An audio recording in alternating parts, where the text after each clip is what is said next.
And I think that plays nicely into the whole subject matter of intuition, is you really need to be paying attention. So when you're being an active listener, using your eyes, your ears, your senses, listening to what's happening in your tummy with what's going on, but you really need to lean into that. It's not just going to happen if you're just sitting there in your own head. And it's very much like a muscle for me. And the more that you lean into that, the more you trust it, and the more you trust it, the better experience you'll have.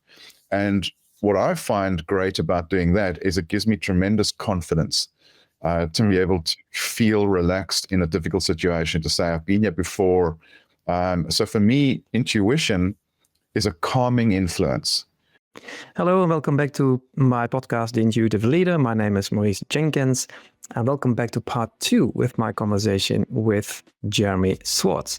If you have missed part 1, it's right here and just scroll above. If you've just tuned in, unfortunately, I had some connection issues while recording my conversation with Jeremy, which have affected to some extent the video experience. With that said, the conversation was absolutely brilliant, so please go ahead and enjoy part 2 of my conversation on highly effective intuitive leadership with Jeremy Swartz. Enjoy. I was watching an interesting YouTube video just the other day of Jerry Seinfeld giving the commencement address at Duke University. And one of the things that he said was very interesting was pay attention.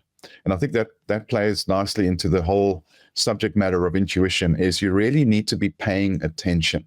So when you're being an active listener, using your eyes, your ears, your senses, listening to what's happening in your tummy with what's going on, but you really need to lean into that. It's not just going to happen if you're just sitting there in your own head.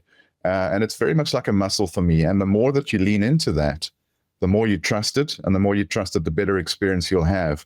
And what I find great about doing that is it gives me tremendous confidence to be able to feel relaxed in a difficult situation, to say, I've been here before. So for me, intuition is a calming influence. Without intuition, we can get caught up very much in the emotion or the distractions, and then we make bad decisions. So for me, paying attention is super important. Yeah, that's a very good bridge to my next question, if you like. It's regarding, how do you experience intuition? How do you know this is my intuition talking to me? What happens on the inside? What is your sensation, or what's the inner experience within Jeremy? That's such a great question. And the answer is, for me, it's a little bit like butterflies in the tummy. So for me, when something isn't quite right, I get a literal fluttering in my belly. And that is almost a primeval thing saying, alert, heads up, something here is not quite what it should be. And when I was a younger man, I used to dismiss that. Yep, older I got, the more I thought, this is really important. So I lean in. But physically, it's literally a tingling in my belly. I'm not sure if I'm very curious to hear other answers to that question. Is that something unusual or strange, or have you heard that before? No, it's actually, for me, extremely usual. I have the same thing. For me, it's a tingling in the belly. It's a flare up. It's a flare up from my stomach or belly area right through my chest, if you like, to my throat. And it can either be positive or negative, depending on what it is. But it's the same triactum, if you like. I've heard others saying a sensation within the chest area. I've heard others saying a sensation within the head area. So I interviewed also one professor, and I had also one person on my course that described sensation in the head area. I've heard others saying heart area, and again others mentioning a whole body experience. So something within the body tells them. Unclear where it's actually located, but it is somewhere within the body. So the holistic experience of... Yeah. That's so interesting. And I think a large part of the challenge with people not trusting intuition or using intuition in our culture is that we tend to focus very much in the head or the intellect. So I find that's a challenge constantly for me, is to get out of my head. We were just talking before the show tonight about the fact that I've recently been on holiday, and I think one of the comments that I made was that I found that when I take time out, I get out of my head and I get into my body more. And that's the constant learning for me around trusting the body and getting into the body, not just being in the head. Because when we're just in the head, these influences or alerts that are probably programmed in from thousands of years ago, we suppress them to a certain degree because it's all about the intellect or the data in the head. And for me, the real magic, Maurice, comes when we marry those two together, the head and the body. It's not that one is good and one is bad. It's being able to meld that, which is super powerful. Yeah. Absolutely. Completely with you there. My the logo of my company, the Intuitive Leader, has a set of brains, left and right. So I'm curious, when you said that something is wrong, when you have that tingling of those butterflies in your stomach, and it's telling you something is off, something is not right. Do you have an example, like a real life example, in private or in business, where you felt your intuition telling you, well, I shouldn't do this, but you went against it. You went against your intuition, despite your intuition telling you something, you didn't do it. Do you have an example of that? I have more than one, but I'll just share one with you for sure. So it was a number of years ago, and I think it was very much around the concept of that linear progression that we spoke about before. So I was in the sales role. We were chasing a particular transaction. We were competing with other companies in very much a zero-sum game, somebody wins, somebody loses kind of game. And I was presenting to a large group of people, and I had my presentation worked out, and we realized that we would need to partner with another company. And so there had been some conversations earlier around strengthening our bid with another partner. So in the room, we were talking with the potential partner, and just from the first couple of questions and statements that were made, interestingly, just before the session started. So it was me listening to the conversations around me. I got a sense that this was not the right partnership for us. There were different values being exhibited there. And oftentimes it can be in jest. People make comments in jest. A therapist will always tell you this, when someone makes some side remark, that's the real meat, And so the sense that I got was that we should not be doing this. This is not a partnership that would be good for us. It looked like there were different things that were important to this group than to us. But because I was all about the deal, I was all about trying to win, we went ahead and we ended up having a very negative experience, which ended up in the law courts actually. But fundamentally, it was a case of being expedient, saying, I'm not going to listen to my intuition because I need this thing to get this thing that's in front of me done. So it's almost like the end justifies the means. And I have learned to my cost in life that very seldom does the end justify the means. The means are where it's at, actually. And so that for me is a great example of a bad situation that I potentially saw coming. My intuition said this is not where we should be playing. Went ahead anyway and reaped the consequences. But just to finish off on that thought, Maurice, that's a very powerful learning. So as much as that was a negative experience, I'm able to talk about it now, and I often look back to that and be able to say, there's a great example of not following my intuition. So let's not do that again. And would you say that was a cost, or was it in any way beneficial to go ahead and make that transaction together with that partner? You ended up in a lawsuit, I believe. But was this a plus or a minus for your company at the time? It was a plus initially because we won the transaction. Yep. The long-term effects were negative. Yeah.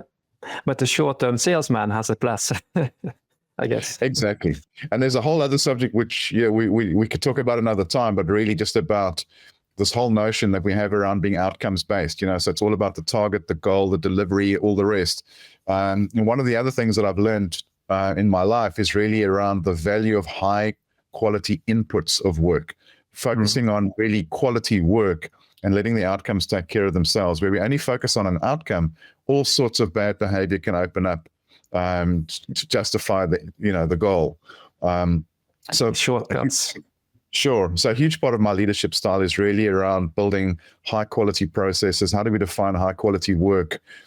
We have things called quality bars in our business, which is literally how do we map a great process and continually tweak that with the confidence to say, if we do these things really well on the input side, the outputs will take care of themselves. So there's a bit of trust that's involved in doing that, especially for people who start in the organization. They haven't thought like that before, but I find it enormously powerful to be able to think like that. And it's a very powerful way to get human beings to focus on the important things.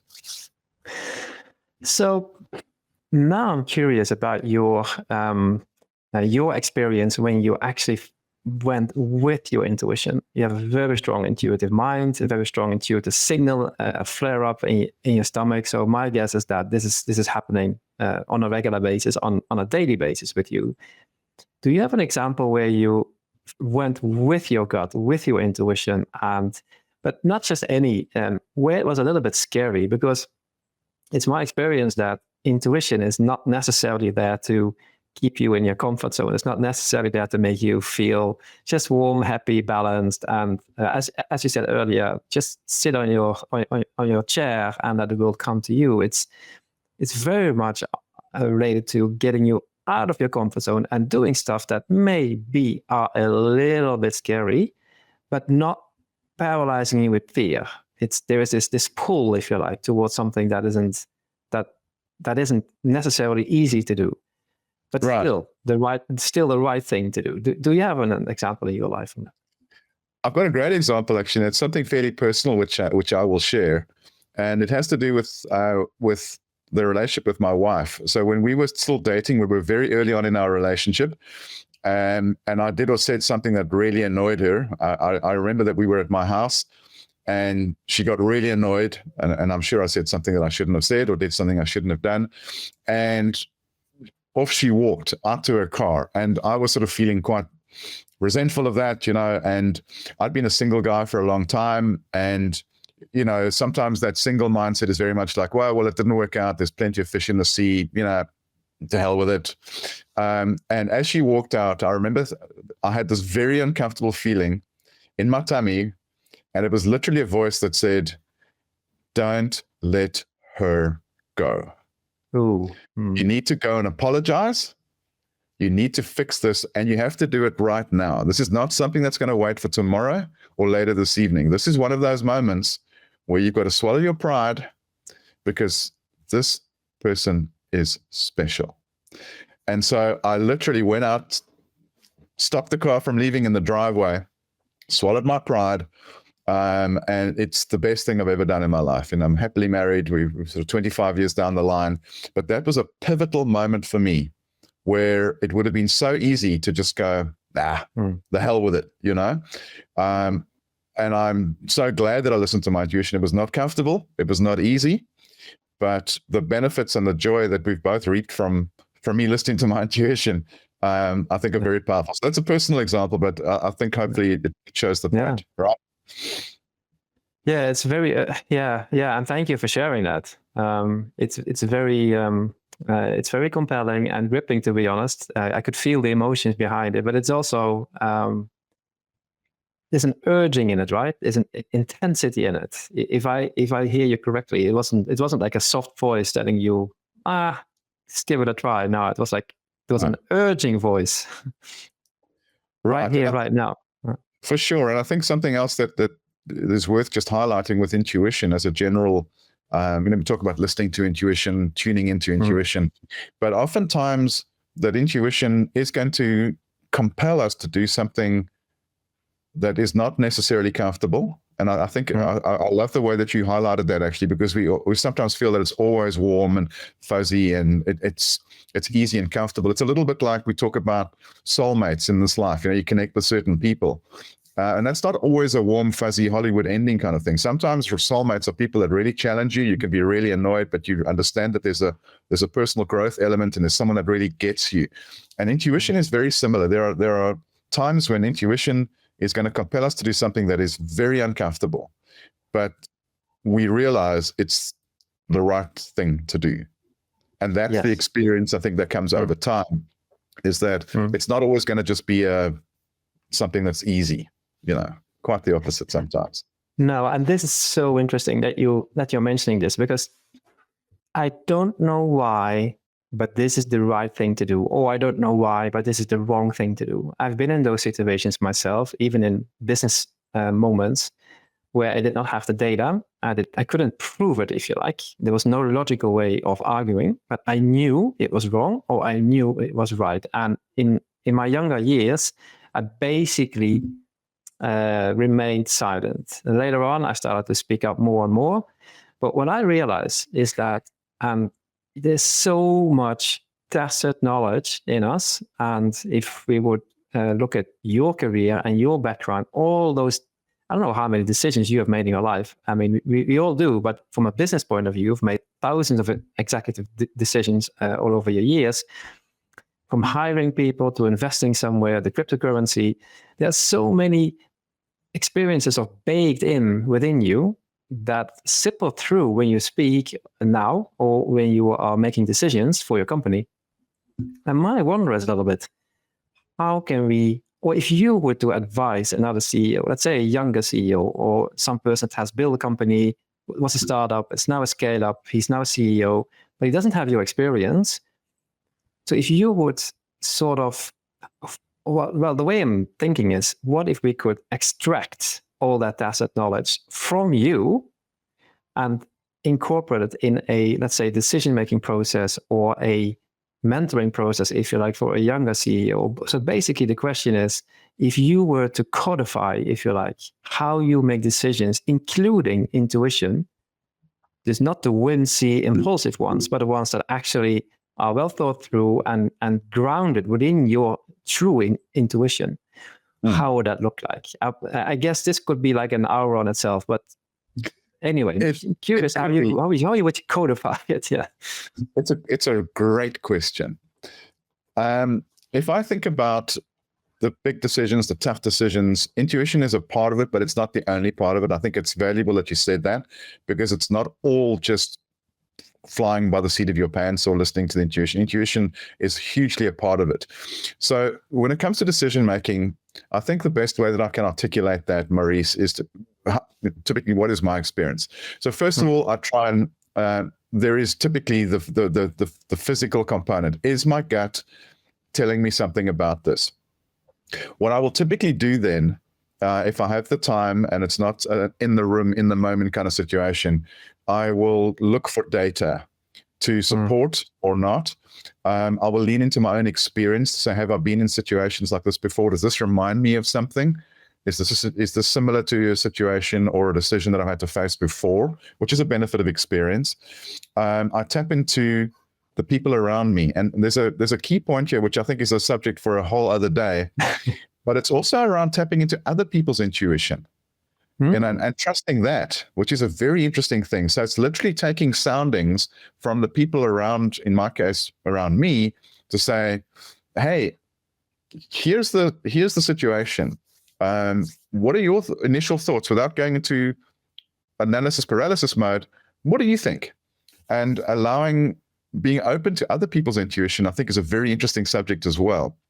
And I think that plays to the point about me sharing some of my thoughts today.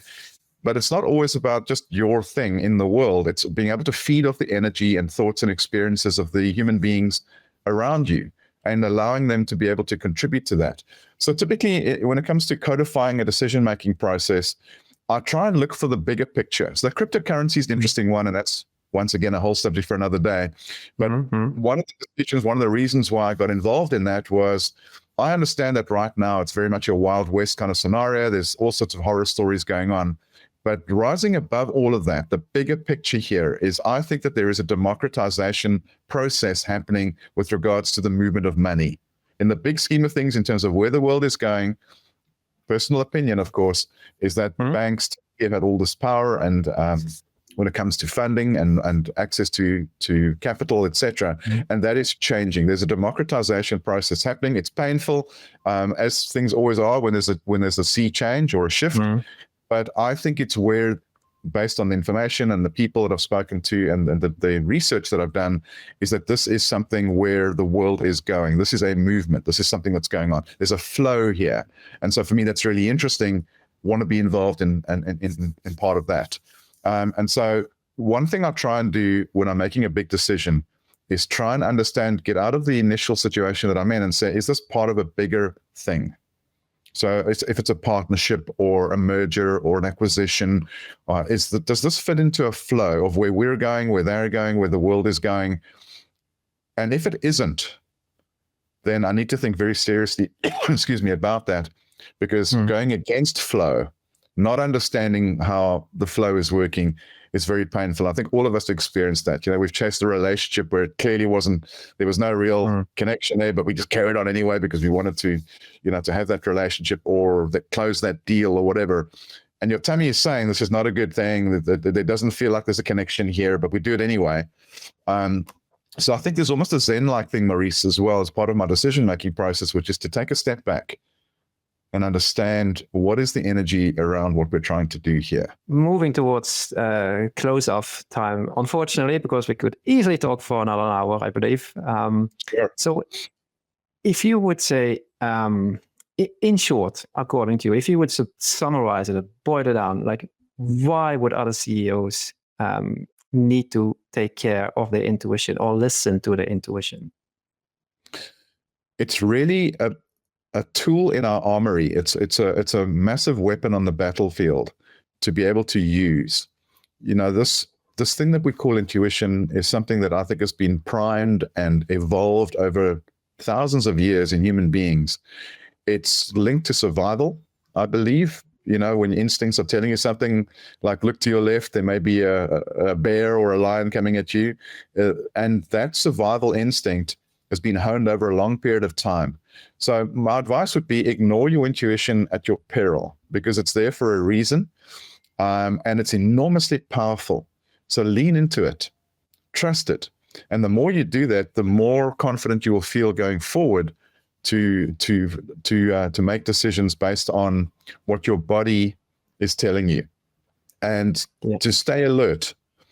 So I would also just add that intuition, I think, is very much like a muscle.